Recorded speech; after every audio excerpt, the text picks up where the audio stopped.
Welcome to Small Strides, Big Business, the podcast for insurance agents who want to grow their business in a way that feels smart, sustainable, and authentic. I'm your host, Crystal Small, and I created this show because success in insurance isn't about doing everything at once. It's about taking consistent steps, learning intentionally, and gaining real insight from people who are building successful agencies every day in the field. On this podcast, we have honest conversations about better sales interactions, smarter client service, automation, mindset, marketing, referrals, all the practical things that move your business forward in real life. Whether you're brand new or years into the game, each episode is designed to help you take that next small stride forward. So grab a notebook, take a breath, and let's dive into today's conversation. Welcome back to Small Strides, Big Business. We have an absolute titan in the insurance world joining us, Jeff Arnold. Thank you so much for being here. With a career spanning decades, 2 insurance companies built, including the most awarded firm, 40 agencies acquired, co-founding, exiting a number of financial insurance technology firms, and 10 best-selling books, including the latest one on AI. Jeff is here to just bless us with his presence, incredible journey, his invaluable insights. I'm so excited to talk to you and the possibility of talking to you again in the future, because I know that this podcast is going to bring up probably 100 more questions that I'd like to ask. This is new. If you're tuning in, this is one of my first few podcasts. I'm really excited and honestly just so grateful for the caliber of people we have on here. Jeff, exciting to talk to you. So thank you. Would you give us your 10,000-foot career journey? If you could share a little bit about what got you into this crazy world and how you got to where you are now. Crystal, thank you so much. And I am absolutely honored to be on your show.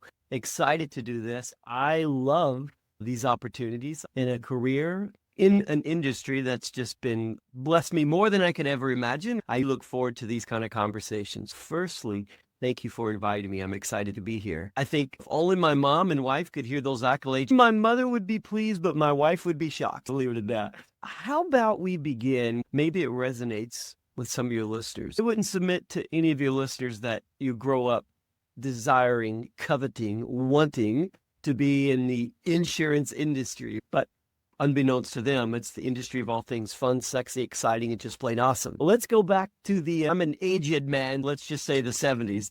I am a teenager, 14 years old, standing on a hay bale at a place called Mr. Newton's farm, because at those days, all the kids worked on the farm or he did whatever. I remember my first exposure to insurance. I'm standing on a hay bale in a hot June, Western Kentucky summer. And this guy drives up the long farmer's house driveway in a 4-door Buick with the windows rolled up. Now, mind you, this means he has air conditioning, which is really cool. He gets out of his car in this starched white shirt and a tie, not sweating. So I asked my friend on the hay bale next to me, Chuck, I'm like, hey, what's that guy do? He said, insurance. I was like, what is that? But I am interested if it doesn't involve being on a hay bale and sweating profusely in a new car. And I don't know that certainly that was the moment I decided to be in insurance, but fast forward as a failed actor, comedian, thespian want-to-be with a lot of stage work, I needed to do what most actors and comedians do, eat, pay bills, and put gas in the car. So I took a job, answered an ad called Insurance Salesman Wanted. As cliche as that might sound.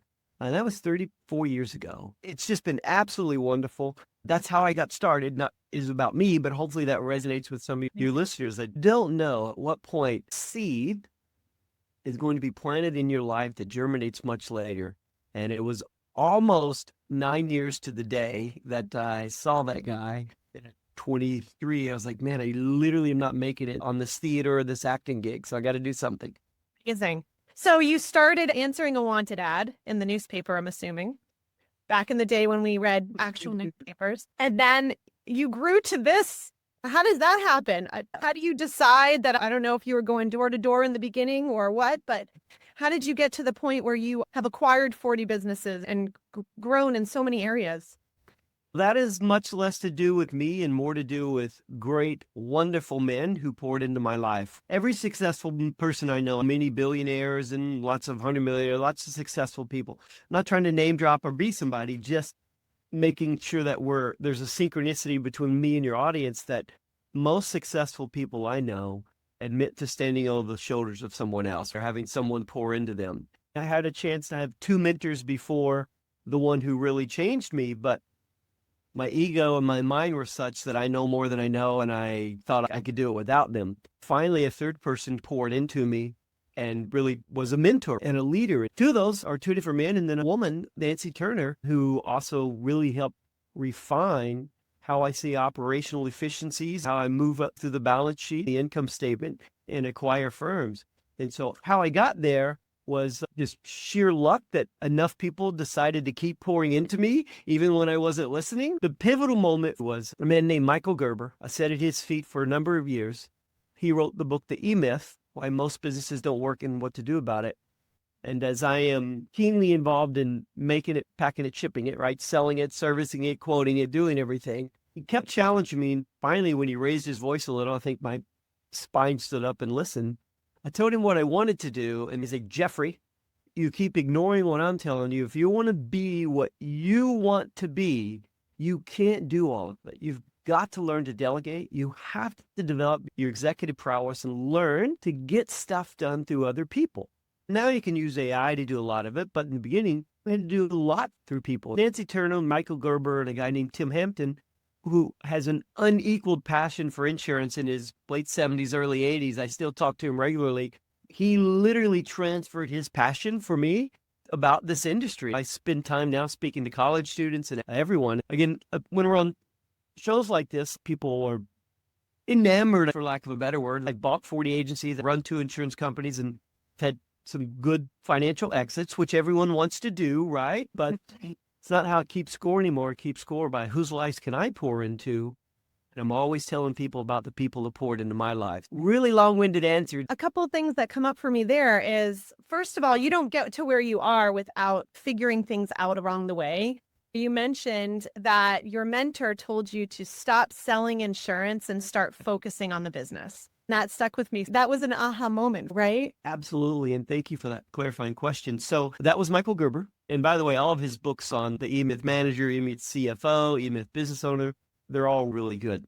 The guidance, the counsel, directive, imagine a way the business works without you. And really interesting because it's quite humiliating to tell the story, but at this time I had 21, maybe 22 employees. I am the only person in the company, for some strange reason, that knows how to change the thermal roll paper on the fax machine. I'm the only one of 22 employees that has to go to the bank to get change or money every day. I'm the only one that has to fix payroll issues or wage garnishments or whatever employees bring to the situation. You can't sell if you start doing that. And you really can't grow the business if you're putting out fires all day. The thing I took home from that is make a note of all the firefighting you do each day. What fires are you putting out? If people are sitting there watching you do that, you don't have any employees. You have a paid audience watching you go crazy. I realized I was paying people to watch me pull what little hair I had left out. Is when it changed for me. We said, we're going to focus on, this is how you do this. This is how you change the fax machine paper roll, which comes with instructions in it, right? No one had the ownership or wanted to do it, whatever it was. But the moment we started delegating, transferring tasks, is when things really changed. And that allowed me to say, what do you want to do? I really think I'd like to buy some agencies. And I met a person there that allowed me to learn from their financial prowess. One was Nancy, as we spoke about, and a different person that helped me to put these together. And all of a sudden I realized, wow, I don't have to have money to buy these. I can leverage this. The owner can carry some too, and I can borrow part of it. And I literally just have to have 5% of the total, and I can buy these. I just started buying like crazy and applied the same model. Okay, I'm not going to do all the due diligence on these agencies. Someone does the due diligence. Someone makes the offer. I come in and close the deal. And so it's just franchising, for lack of a better word, everything in your business. I can imagine being on my own in insurance. I'm new to the world. It's been about 2 years, so I am doing everything. That's what you do when you start, right? If you have your own business in any genre, I can imagine. But so for those agency owners who are making it, packing it, shipping it, doing all the things, are there any key metrics or indicators that if they want to grow, this is time to start thinking about it? And then the next question is surrounding yourself by good people. Is there any kind of key points or thoughts that you have that you can share if somebody does want to grow, when it's time for them to look at that?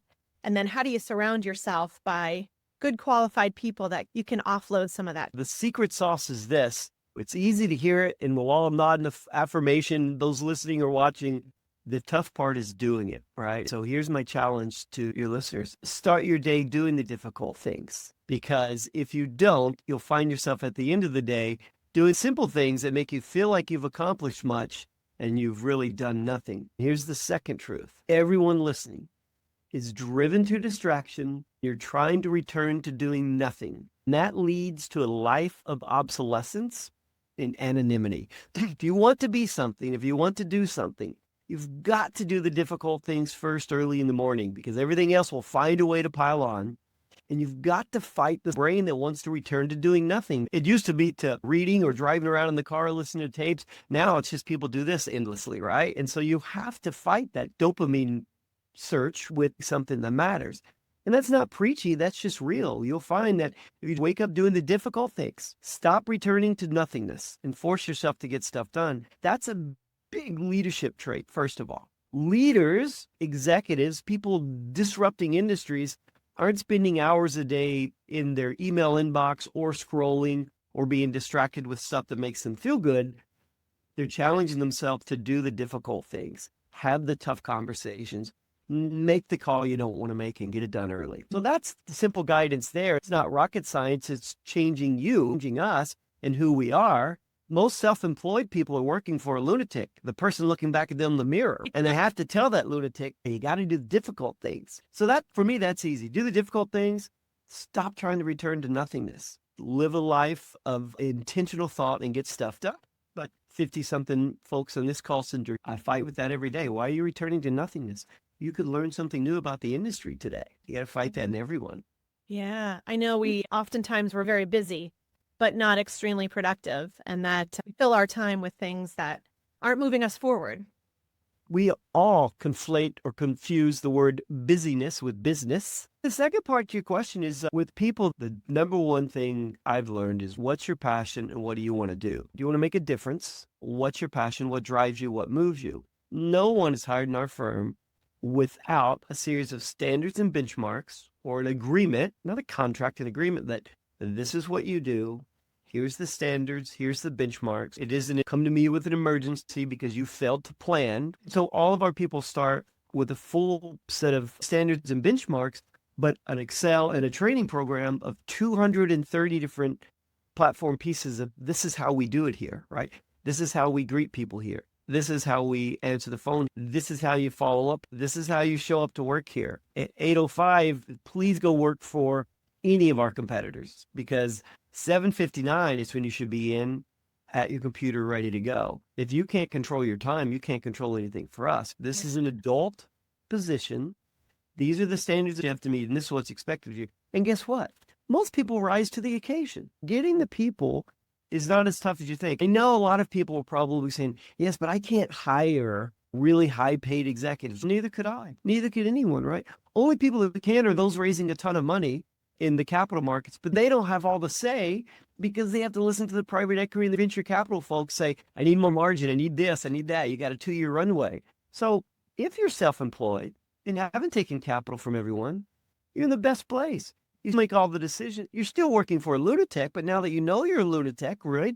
Make the difficult things, and you don't have to have a high-powered executive or marketing person. You need to figure out what you're doing each day that the next person can do so you can focus on what's next. Just having expectations, but also clarity of what you're building, I think is really important. I've been trying to really tap into what I'm building and what's important, and not just getting through the day and figuring it out as you go. That's really great. Jeff, your most recent best-selling book, your AI book that I cannot wait to get in the mail. I ordered it the minute we hung up last phone call. I'm excited. Thank you so much. I can't wait to read it. Obviously, things have shifted so much since when you started and you answered that newspaper ad. How do you see AI fundamentally changing the role of insurance in the next 5 to 10 years? It's definitely going to impact all of us. But here's what I would caution everyone or encourage everyone is you need to change the word AI acronym from artificial intelligence to amplify income. If you use it right and leverage it, it can really allow you to make more income because it can do the mundane, the transactional, the repetitive for you. For example, I had to pitch the book AI Forward Leadership on Amazon and Book.by and a bunch of different places. But AI Forward Leadership is really for executives and business owners trying to figure out a way not only to align with AI, but to deploy AI and make it help you. Now, one note of caution, I do not see AI replacing our famously friendly humans using AI for expense reduction. That's not how I see it. What we're seeing is the mundane and repetitive it can do so that our folks can be engaging with clients more, delivering a moment of wow, or proactively reaching out to our hundreds of thousands of customers saying, did you know this? Some people use AI to replace humans for cost efficiencies and profitability. For us, it enhances our famously friendly humans and it will lift profit because they can do more and that opens the runway for us to add more scale, to add more customers. The number one way we're using AI right now is via the phones, and we're using it to make sure that our staff are delivering exceptional experiences on every call, every single time. And it's real simple. Even if you have one employee or 100 or 50 or whatever, guess what? You give them a script, tell them what to say, and they get on the phone. I forgot. But we just practiced 10 times. I forgot. My muscle memory kicked in. Kill the muscle memory, wake up the sleeping doll, stop returning to nothingness, and focus on what I'm telling you, right? AI records and scores them based upon the very first part of every call to make a connection. But we don't sell insurance anyway. We sell legal contracts. And no one wants to talk about insurance and no one wants to buy insurance. Stop selling it. Make a connection, understand their pain points, and then solve that problem. The French have a saying, cherchez le créneau, find the hole and fill it. So what's the need? No one wants to be sold. They've got a problem they want to solve. The great thing about our business is this. No one can buy a house without my legal contract. They may need the lender's money and they may need a realtor to help them. All of them need my legal contract in order to make the banker say, yes, you can have that house. We step in and tell the bank for that $500,000 house, we're good for it as long as the client pays us. AI is also helping on all those calls. After hours, instead of someone getting voicemails or being redirected somewhere, we have a conversational AI helping them at their most difficult time. If it's a claim time or they get pulled over and need an ID card or they're going to make a payment, we're there 24/7 now. It's not replacing our humans. From 9 p.m. to 6 a.m., AI is augmenting that.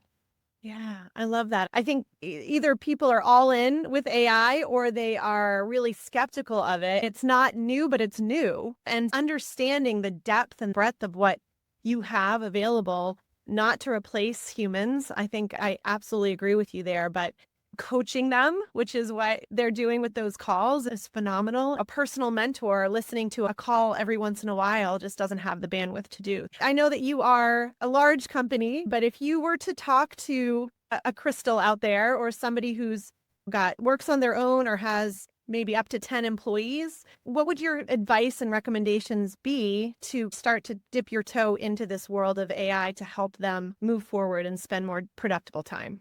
If I was a one-man or one-person show, the most important thing is this. Meet the customers where they are on the journey, right? How do they want to do business with you? If most of your business is sold over the phone, then figure out a way to make everything else go away. You can focus on people when they call, right?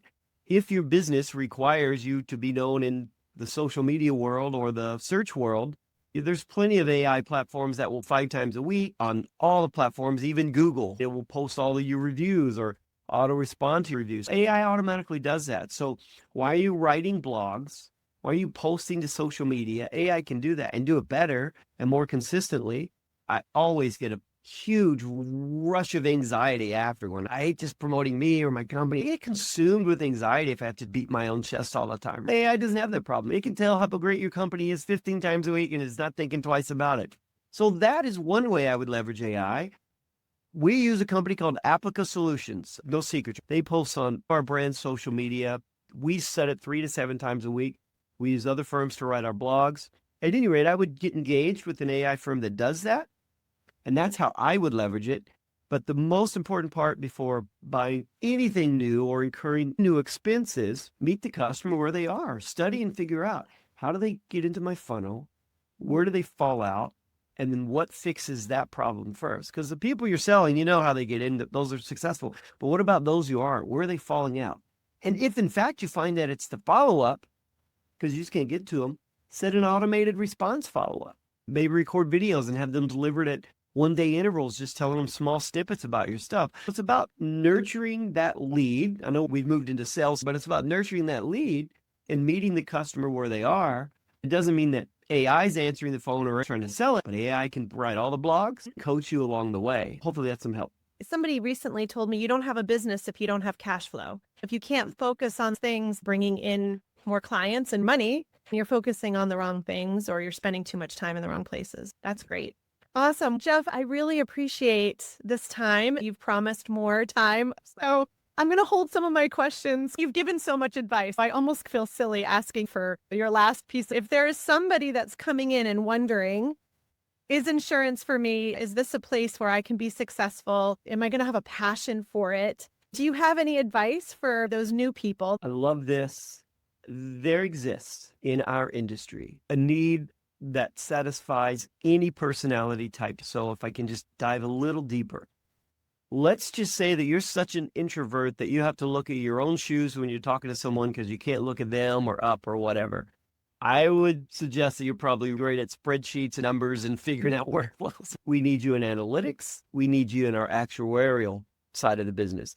Let's say you're an extrovert. You can talk to anyone about anything. Selling legal contracts is no different than selling air or water to you. You will make a lot of money in insurance, right? Hands down, because in our business, you sell it once, you get paid on it sometimes for 7 to 10 years because of this beautiful annuitized income stream called renewals. The doctor has to get new patients every year, so does the CPA firm. Let's say you're an empath and there's something about the DNA inside you that needs to help people having tough times as a caregiver or just really coming along and standing alongside someone and help fill in the gap of frustration. We need you in claims. The claims business of insurance is, this is where the promises we make when they take their money for called a premium. This is where we deliver on those problems. And so we need empaths. We need people that care, that want to make a difference in people's lives in claims. And then let's say you're really focused on the big picture stuff. Guess what? There are plenty of think tanks and insurance leadership places that you're needed. So there's a place for anyone in our business.